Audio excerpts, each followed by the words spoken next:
So, Hugo, everythingers should be working together if your plan is to shrink government to make it easier for you to profit from them. They should be promoting the merits of labor unions to each other. That will help give them some power to counter the actions of we the people. Unions? That's priceless, Troy. Undoubtedly, the single greatest achievement of the National Party has been convincing ordinary everythingers that unions are a dreadful evil that will make their lives worse than they ever should be. In fairness, the party owes a debt of gratitude to Spot's four-time King's Counsel, Hadget Farmsey. She was a true fascist political genius. I can only wonder at how she convinced tens of millions of working-class Spotians that they were actually middle-class. Brilliant. Absolutely brilliant. It's an open secret that first best guy Roger Bueyboy had an affair with her. They really did have a special relationship, with his 2 terms cementing him as the greatest National Party leader of the last 150 years. Well, until me, of course. And most of the great things he did were just to impress Farmsey. So you think the blame for just 10% of everythingers being union members today is down to one of Spot's leaders from 40 years ago or more? Perhaps it's just the hangover of a schoolboy crush, but why not give her some credit? Schoolboy crush? I'm doing the sums and midlife crisis might be nearer the mark. Whatever. I guess she reminded me of Matron.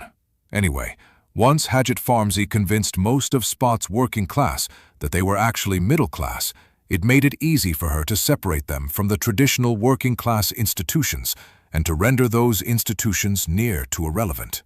The unions were just one of those institutions, but a hugely important one to break. By selling off social housing at dirt-cheap prices, she removed a hugely costly obligation from her government's duties, while simultaneously converting a huge part of the population into her voters. She then presented the unions as nasty organizations run by petty little men who wanted to quench their hatred of their betters and punish and hurt everyone else. Her new voters wanted nothing to do with the unions anymore, seeing them as dirty little reminders of where they came from and no longer fit for their new lives. Of course, they never saw the long-term damage they were doing themselves by giving up the power that numbers gave them. Their own pride was the architect of their downfall.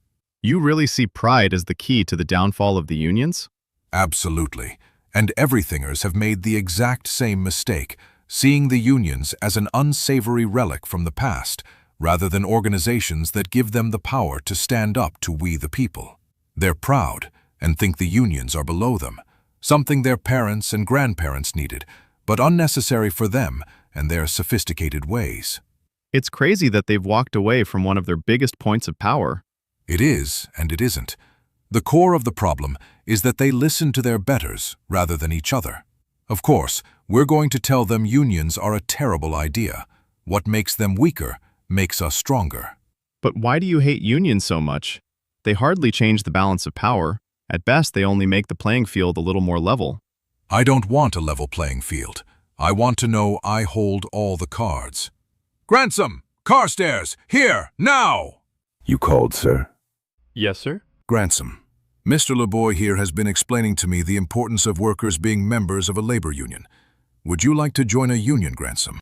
Very good, sir, if it makes you happy. Makes me happy you've got some neck, you treacherous snake. How about you, Carstairs? You want to join Comrade Gransom in the union? Oh, no, sir. I fear it would detract from my ability to serve you to the best of my ability. Right, Gransom. You're fired.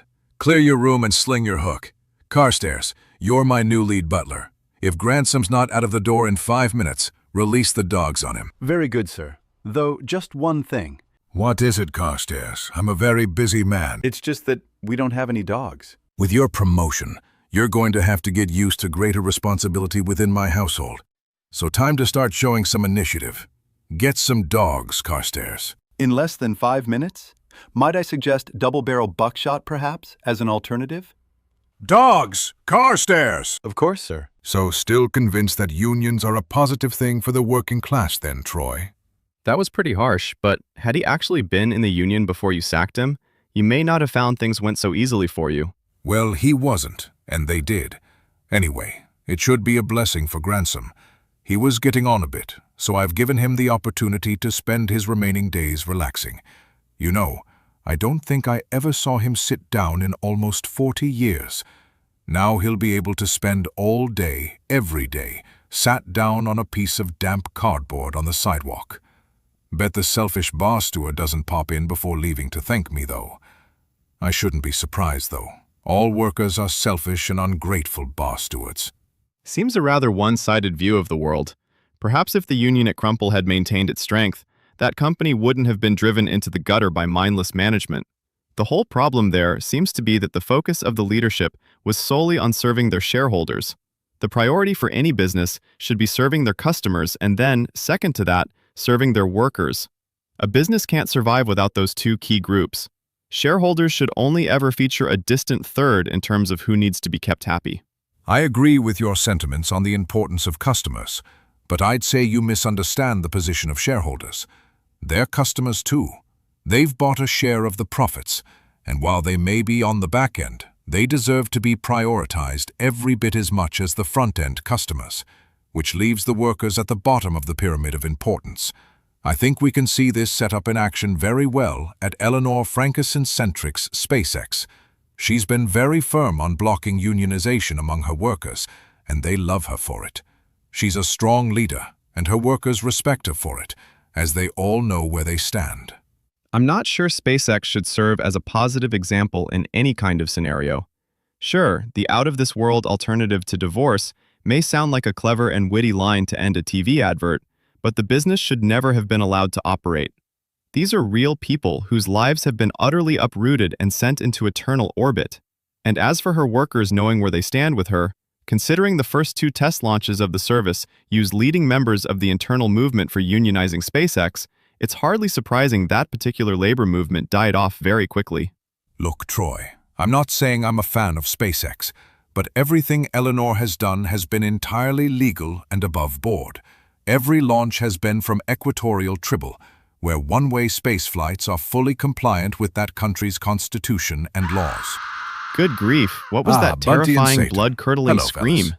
Good thinking, Carstairs, Carstairs. what on earth is Borrowing going the dogs on? from Mrs. Sorry to Malfeasance on the disturb you both, 36th sir. floor. The dogs were just helping Hugo, Grantham off the which property. one is Bunty, Bunty and which Satan. one is Satan? Hello, fellas. Use some Good common thinking, sense, Carstairs. Troy. Borrowing How the could dogs anyone from Mrs. possibly name Malfeasance such on a the cute 36th little floor. French bulldog as this Hugo, Satan? which one is Right, Bunty, so and which one is Satan's the the Satan. Pomeranian then? Use some common Who's a sense, good boy? Troy. How Who's could a anyone good boy possibly then, name Bunty? such a cute Yes, little you French are. bulldog Yes, as this you're a good Satan? boy too, Satan. Right, so Satan do Satan's the shaky paw Pomeranian with then? his Uncle Who's a Hugo. good boy? Oh, who's a good Good boy boy. then, Bunty? Carstairs, yes, quick you man, are. call a vet. Yes, Satan's you're a good bleeding. boy too, Please, Satan. relax, sir. Satan do That's shaky paw Gransom's with his blood. Uncle Hugo. I don't Oh, imagine good the boy. treacherous snake will be Carstairs, able to quick sit for a man, week. call a vet. Oh, Satan's phew. bleeding. Please, Nothing relax, to sir. worry about That's then. Gransom's blood. But how on earth I don't did imagine the Satan treacherous manage to snake will reach be up able to to him? sit for a Satan week. didn't need to, Oh, sir. phew. I picked him up. Nothing to worry about then. Gransom really But doesn't how move on very earth quickly did now. Satan Though manage he did to put reach on a up to him? surprising turn of Satan speed didn't need to, as sir. Satan I sank picked his him up. teeth into his backside. Gransom really Good doesn't man, move very quickly now. Carstairs. Though Your he did put on a promotion surprising seems to turn have of been speed well as merited. Satan sank his You're teeth into his positively backside. oozing initiative. Good man, Carstairs. Congratulations, Your Carstairs, promotion but seems this to have doesn't been seem well very merited. fair for Gransom, You're Hugo. positively oozing initiative.